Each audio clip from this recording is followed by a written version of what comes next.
Today I'm going to do a fearless review of the Littman M3100 Electronic Stethoscope.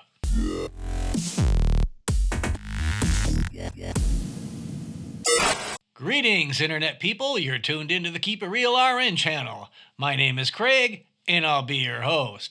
And today I'm doing a fearless review of the Littman M3100 Electronic Stethoscope. And the reason that this is a fearless review is because I have not been sponsored to do this by Littman or any retailer in any way, shape, or form.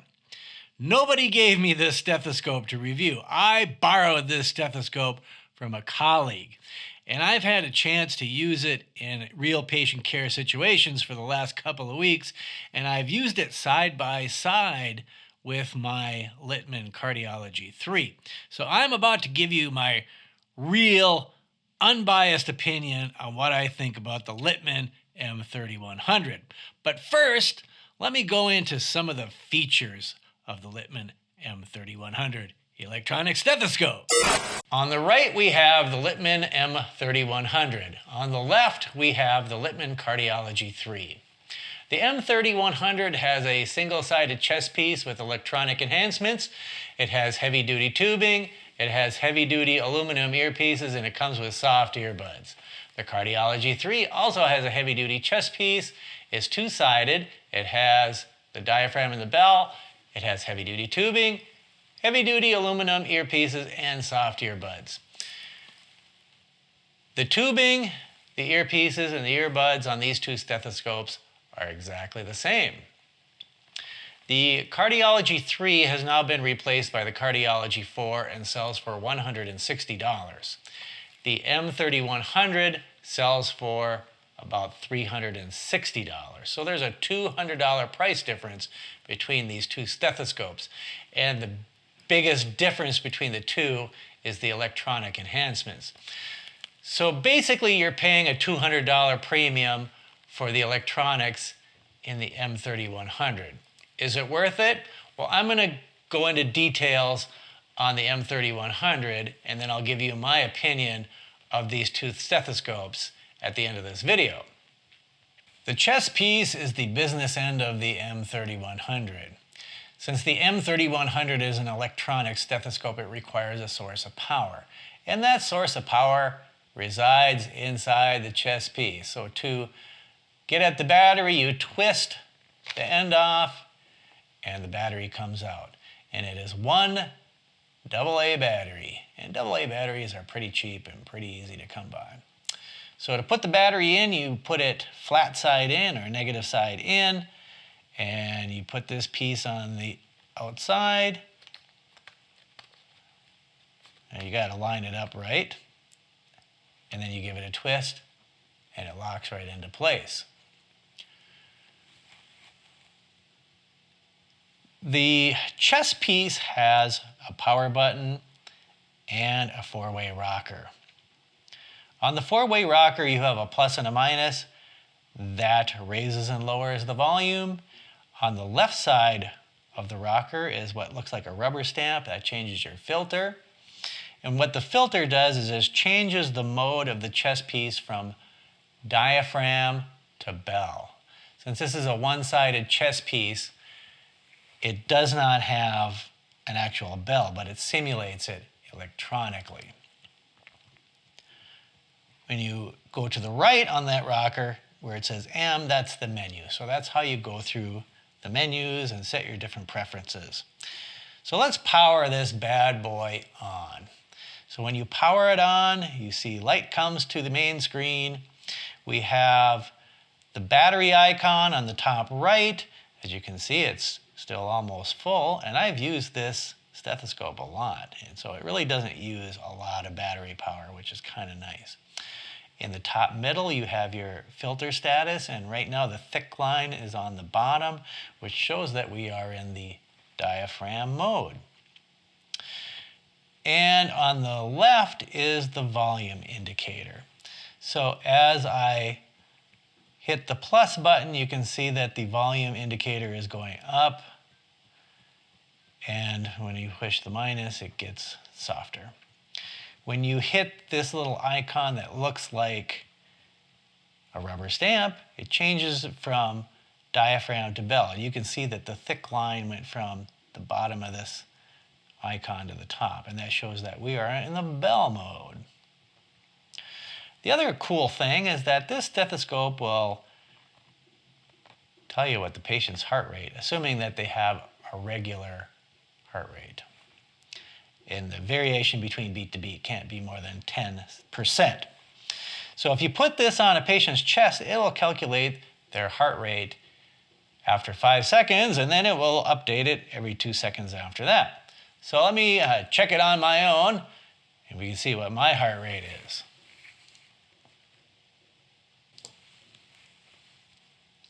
As you can see, my heart rate is 68. So let's explore some of the menu items here. So you hit M to get into your menu items. And there are several menu items. A couple of them I'm just going to briefly go over because they go into great detail inside the manual. But the first one is the power option. And what that does is that gives you the opportunity to set how long do you want this thing to stay on before it goes into standby after a certain period of non-use, and then how long do you want it to be turned off after non-use. And what that does is that helps to save battery. And there are 3 modes. There's medium, high, and low. And I'll leave a link in the description to the manual so you can read about these in greater detail.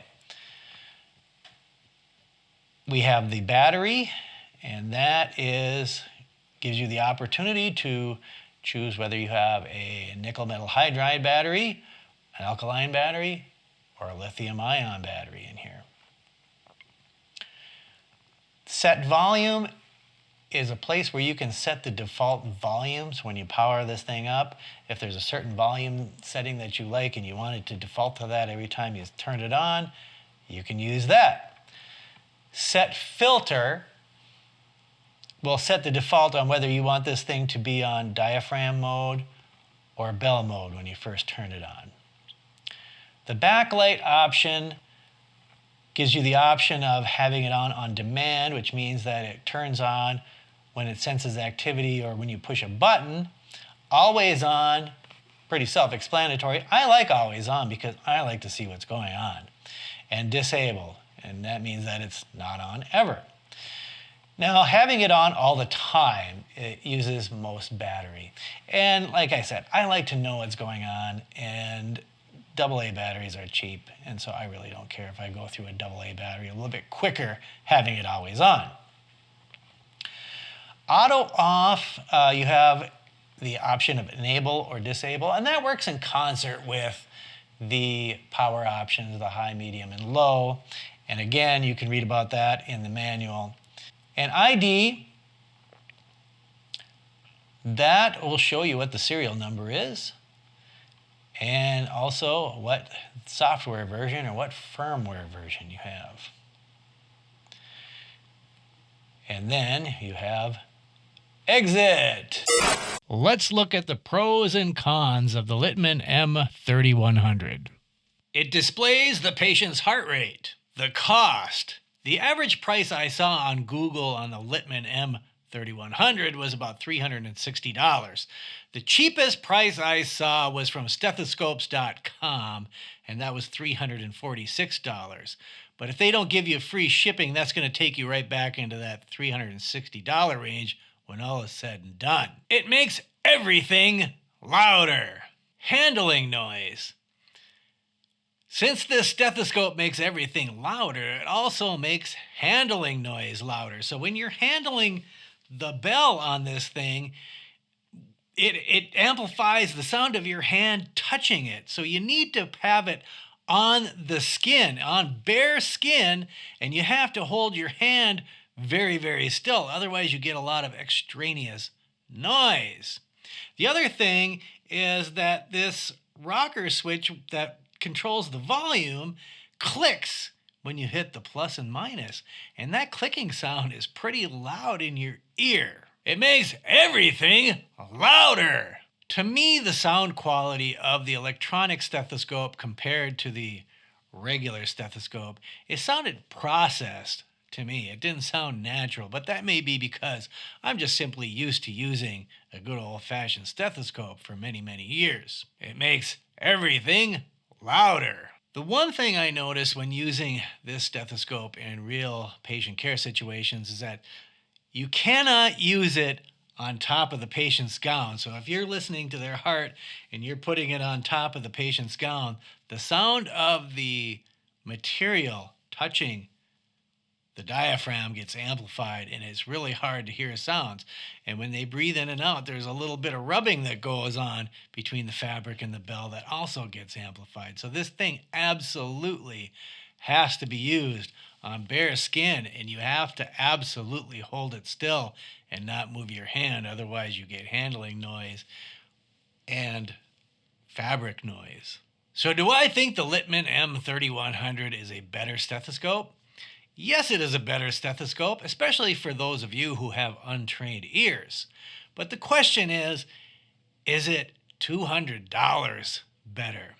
Because the Littman Cardiology 3, which has now been replaced by the Littman Cardiology 4, retails for about $160. You may be able to find it a little bit cheaper, and you can find it more expensive, certainly. But the average price is about $160, usually with free shipping. The price of the Littman M3100 retails for an average of $360. So that's a $200 difference. Do I think this is $200 better? No, there was nothing that I could hear with this stethoscope that I could not hear with my Cardiology 3. And the sound quality and the loudness was comparable unless you really crank this bad boy up. And when you crank up the volume on this thing, it cranks up the volume on everything. And I'm talking the handling noise and all of the other miscellaneous noises that are created when you're putting a stethoscope on a patient's chest. So if you're spending your hard-earned money, I recommend staying with the Cardiology 4, or even for a few more dollars, the Master Cardiology. You're going to get a really nice stethoscope. Now, if somebody is buying it for you as a gift, then what the heck? And they're willing to drop $360 on an electronic stethoscope, then by all means, go for it. Now, there is another model of electronic stethoscope. It's the Littman M3200. And the difference between the M3200 and the 3100 is that the M3200 has recording capabilities. It also has Bluetooth, so you can send your heart sounds and your wave files to a computer. Now, for those of you contemplating the M3200 because it has those extra features, just remember it's PC only, and no Apple and no iPhone. There is a competitor to the Littman M3100, and that is the Echo. And the Echo actually has recording capabilities and Bluetooth and iPhone and all of that. I don't know anybody that has an Echo for me to borrow and review, but I do know people who have the M3100, and I have seen the M3100 out in the wild, whereas I have never seen the Echo stethoscope out in the wild. Please rate this video and leave a comment below. If you like this video, share it with your friends. In fact, share it with your friends, even if you think it sucks. Hit the subscribe button down there and join us as a passenger on the Keep It Real RN Express. And until next time, keep it real. To watch my in-depth review of the Littman Cardiology 3, click on the video box in the upper left-hand corner. For behind the scenes of the Keep It Real RN channel, follow me on Facebook and Twitter. And as usual, I'll leave the links down in the description.